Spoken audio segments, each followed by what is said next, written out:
بسم اللہ الرحمن الرحیم۔ السلام علیکم۔ وظیفے کی اجازت کے لیے کمنٹس میں اپنا نام لکھ دیں، اور اگر آپ ہمارے چینل پر نئے ہوئے ہیں تو ہمارے چینل کو ضرور سبسکرائب کر دیجیے گا۔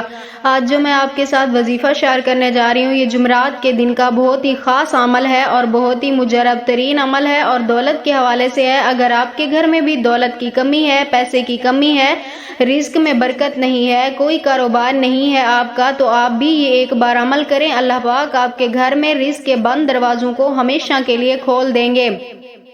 تو عمل آپ نے جمعرات کے دن کرنا ہے۔ یہ عمل آپ کسی بھی وقت کر سکتے ہیں۔ جمعرات کے دن باوضو حالت میں آپ نے یہ عمل کرنا ہے۔ اول آخر 11 مرتبہ درود پاک پڑھنا ہے، اور درمیان میں آپ نے ایک تسبیح پڑھنی ہے، استغفر اللہ یا اللہ یا اللہ یا اللہ، استغفر اللہ یا اللہ یا اللہ یا اللہ۔ یہ آپ نے ایک تسبیح پڑھنی ہے، اور اس کے بعد آپ نے اللہ تعالیٰ سے اپنے مقصد کے لیے دعا کرنی ہے، یعنی جس کام کے لیے کر رہے ہیں، جو بھی آپ کی آرزو ہے، جو بھی آپ کی دل کی تمنا ہے، اللہ تعالیٰ سے آپ نے انتہائی عاجزی کے ساتھ دعا کرنی ہے اس کام کے لیے۔ انشاءاللہ تعالیٰ میری دعا ہے اس عمل کی برکت سے اللہ پاک کبھی بھی آپ کے گھر میں غربت نہیں آنے دیں گے، اللہ پاک آپ کے گھر میں کبھی بھی رزق کی کمی نہیں آنے دیں گے، آپ کو بے حساب دولت عطا فرمائیں گے۔